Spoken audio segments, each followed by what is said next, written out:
Welcome everyone, I'm Donna Kastner and this is Retirepreneur. Holy cow, 2020, quite a year, and this is our first time back in the studios here at HGTV, and it feels wonderful to be back. For those of you that are new to Retirepreneur, we're a dynamic community, a collaborative community focused on helping people that are approaching or in their 60s figure out what's next for their career path. For some, it's an income-generating pursuit. For others, it might be more altruistic. But we essentially help people transition from full-time job to part-time gig, doing work they enjoy. So that's what we're about, and there's more information on our website, retirepreneur.com. But today's program is a special one because I'm going to spend some time kind of looking back on our own journey, my journey through 2020 as a retirepreneur. And certainly you'll remember in past shows, for those of you that regularly watch, we have news flash items.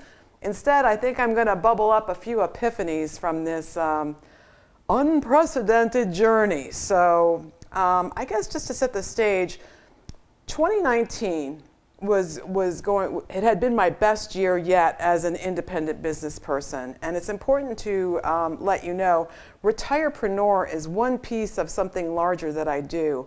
I'm a consultant in the events industry, essentially working with associations that host annual conferences, that host trade shows, and helping them with a myriad of challenges they face, largely around designing compelling experiences. So it might be the education they're designing, the networking events they're designing, and it's also helping them with their marketing for events like this.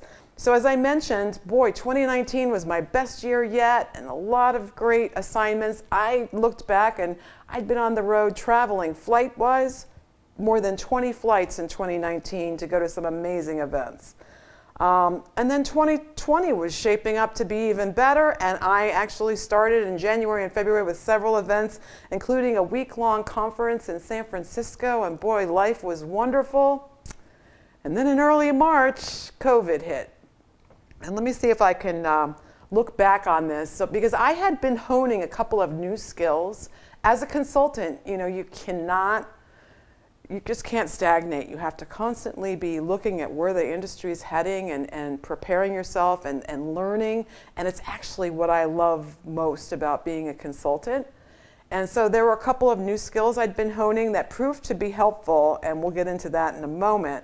But one was facilitating customer advisory board meetings.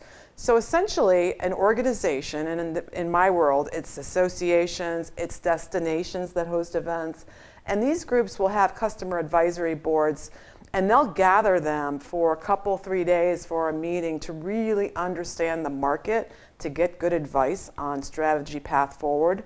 So here it is, early March, and where am I? I'm in Palm Beach, Florida, can you believe it? And I am facilitating a 3-day customer advisory board meeting.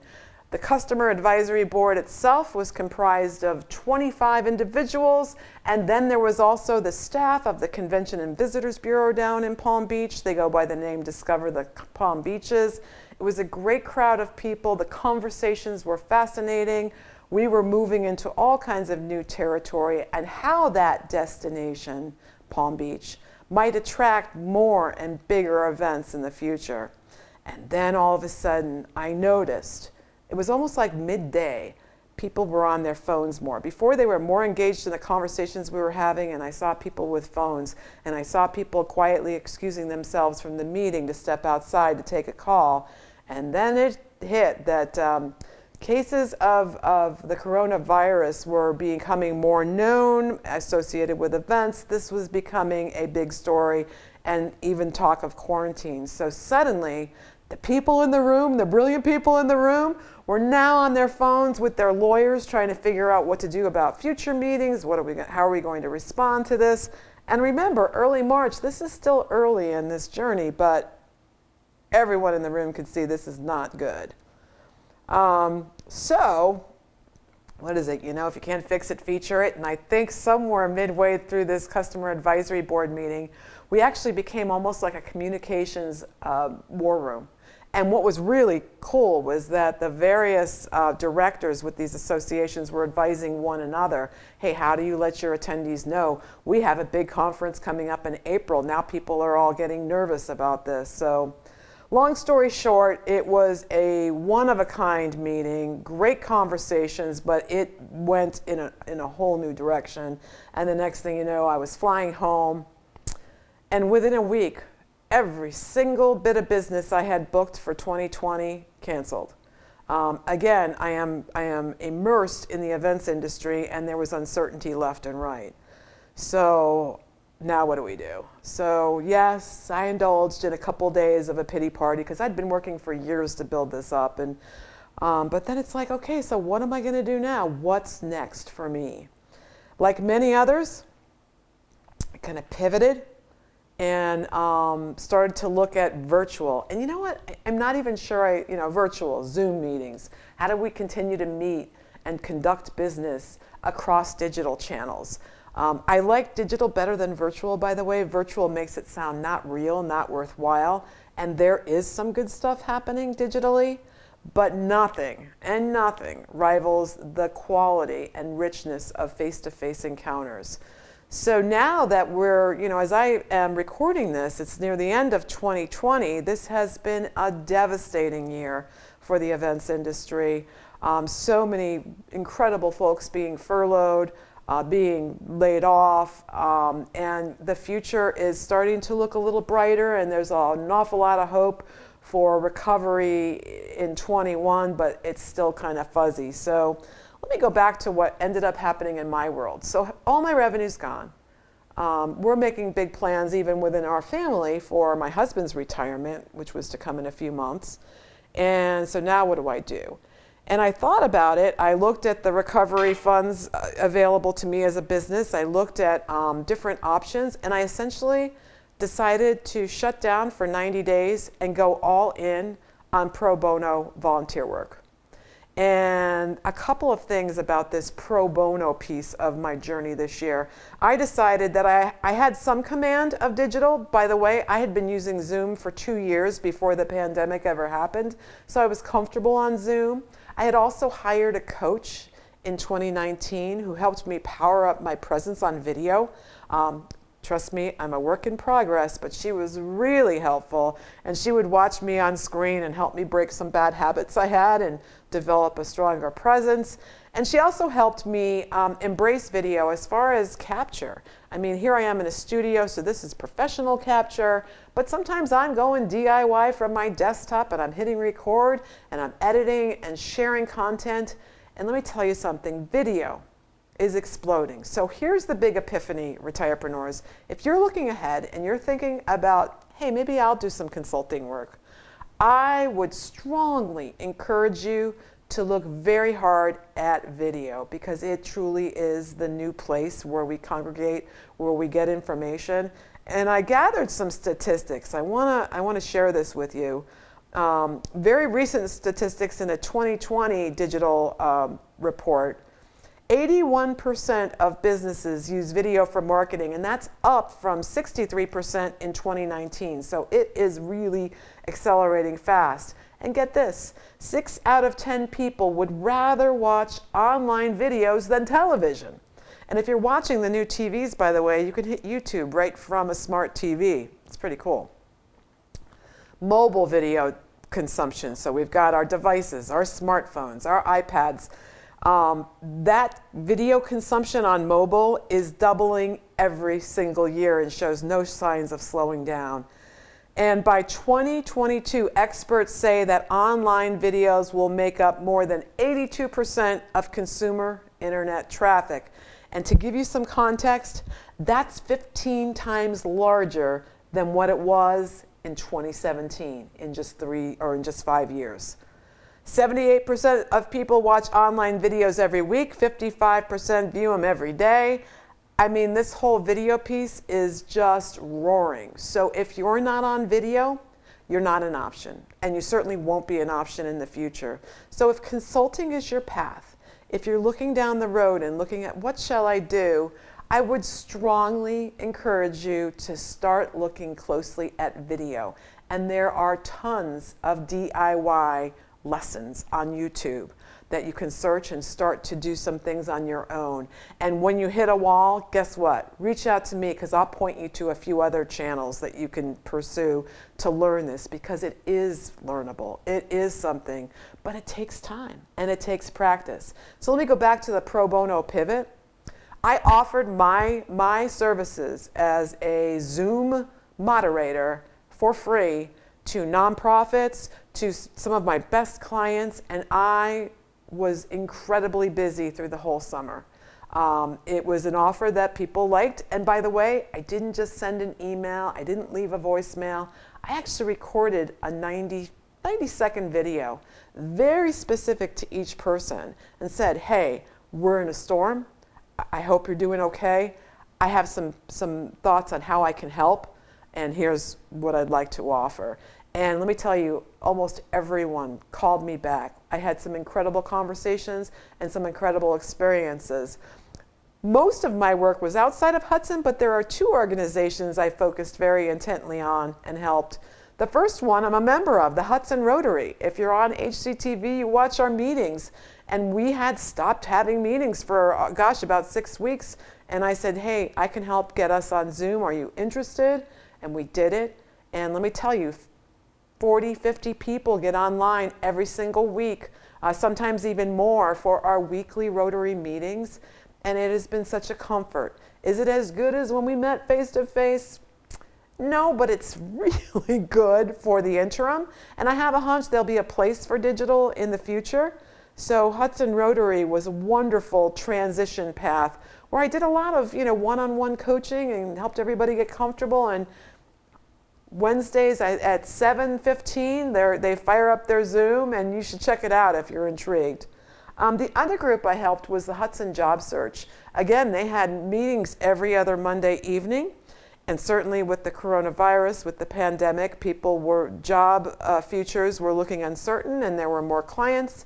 So happily, I was able to lean in there and help them kind of make the transition to holding Zoom meetings. So sometimes you could watch all the tutorials in the world and read all the documents in the world, but sometimes you just got to roll your sleeves up and do it. So here we are, fast forward to today, a couple of really huge changes happening in my world. My husband will be retiring the end of January. Our son, daughter-in-law, and grandson have moved to Nashville. They were the last thing keeping us in Northeast Ohio. So guess what? We're going to be moving likely to Cincinnati, where our other son lives, and it's closer to Nashville. And so we actually went through a big transition starting in September. It was purging all the items in our 5-bedroom house. It was listing our house, and it was selling it. And guess what? In the first day, we had 4 offers, all above asking price. So yes, the red hot real estate market is not a myth, it's a reality. And so be careful what you do, because suddenly we sold our house and it's like, where will we go? Because we still have a few more months here in Hudson. And that's kind of a segue to where we're headed in a moment. I'm going to have someone join me in a moment, but I'm going to tell you this transition for my husband and I, as far as leaving a house, a home we'd been in for 26 years, that was our history, that was our life, that was our family. It was hard work, but it was emotional, a lot of emotional tugs too. But guess what? We managed to do it. We landed beautifully at, you're going to be surprised, the Springwood Luxury Adult Living, the apartments, the new apartments on Boston Mills Road. And we're going to pause for a moment, because I'm going to have Tammy Bennett, who's the amazing manager out at Springwood, join me so we can tell you, as Paul Harvey would say, the rest of the story. So stay tuned. We'll be right back.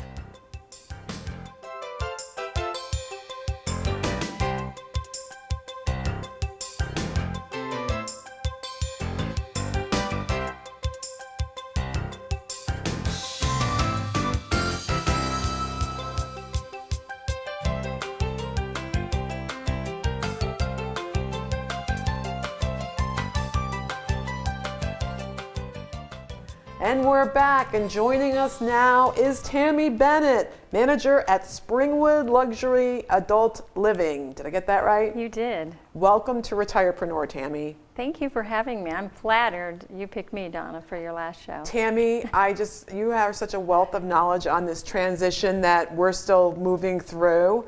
So I thought it would be great if I could just pick up where we left off and that, start to talk a little bit about this Springwood journey. But before I do, I'm curious how someone, commercial art, graphic design, that's your degree, and how do you wind up, kind of managing adult communities?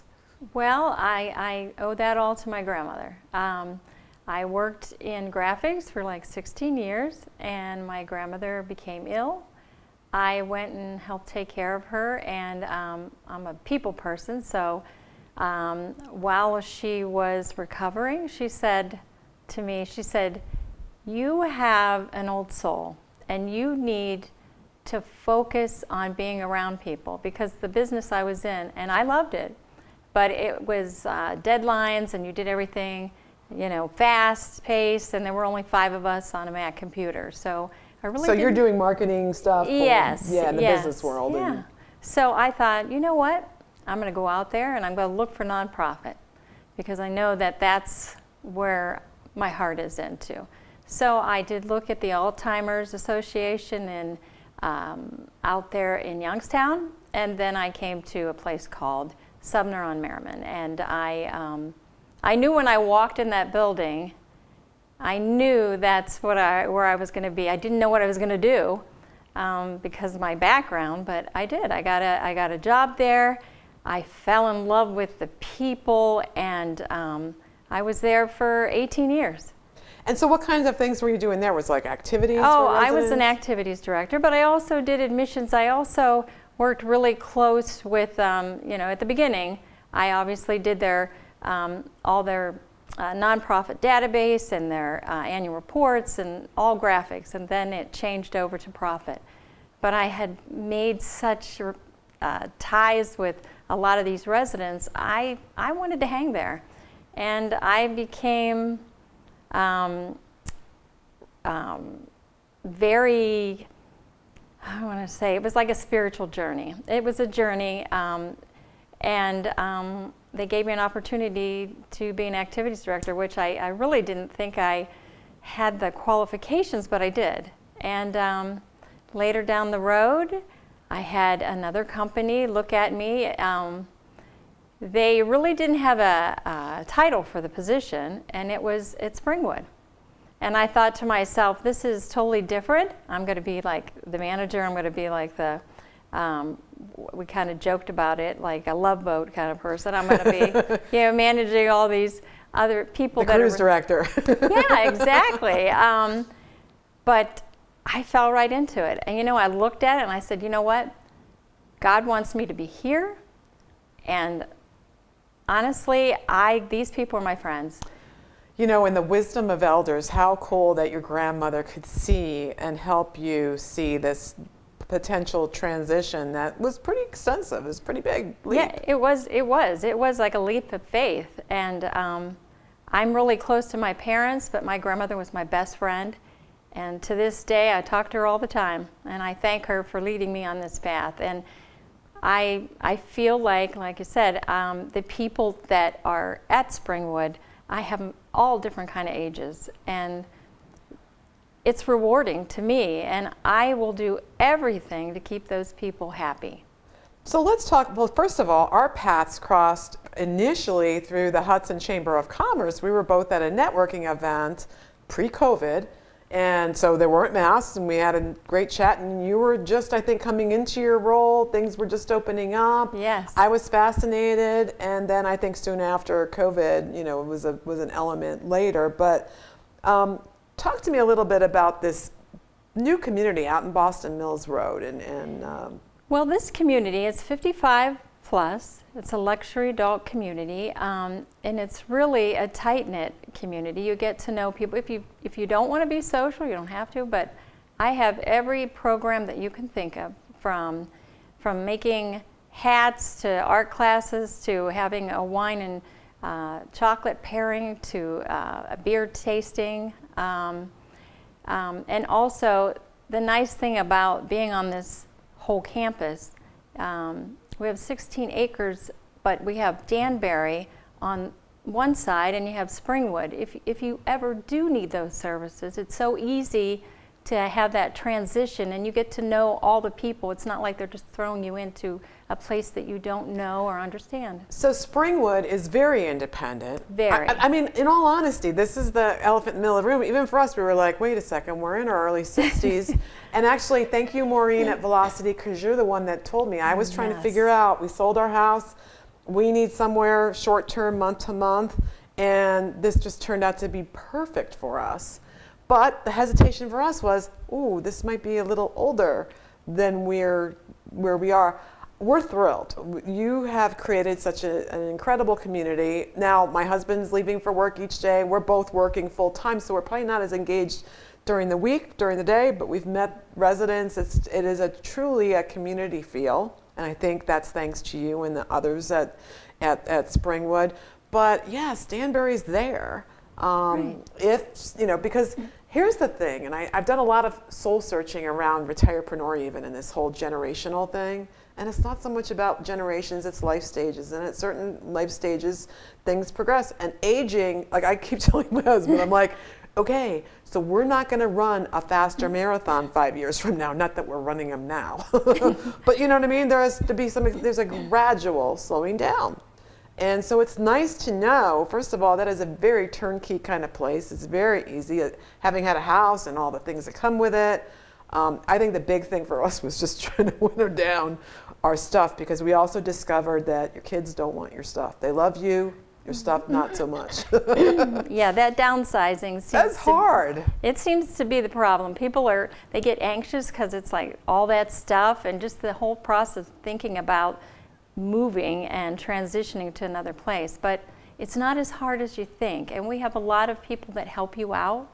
And once you get there, every single person who lives there right now, which we're 50% filled, they will tell you, I wish I would have done it sooner. Yep. Because they're living. They are living. And we wait for like a life event to make this happen, and I am noticing that many in the community chose it before it was ever even something. And let's talk about kind of some typical stories. So for us, it's the fast sell of a house. Are we unique? Do you see where people like our age, empty nesters, need a place to kind of hit their pause button for a while? Yes, I do. We've had quite a few people come and look into living there because they either, like yourself, sold their house, or they bought a place and they're redoing it and they're going to stay there until, it's time to move in. Or even we have some people that maybe are moving there and knowing that one of their loved ones who lives with them may be transitioning over to Danbury eventually. So it's a safe haven there. They can be there together until maybe one person needs more care, and they can go to Danbury, or you can bring care in. So it's a wonderful place, and you have choices. If you make them now, then your kids don't have to make those choices for you then.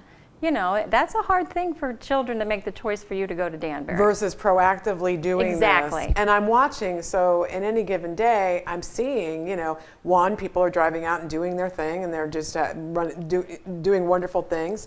Where maybe there's more support needed, I see adult children coming to pick up their parents on a Sunday for dinner. Yes. It's just delightful.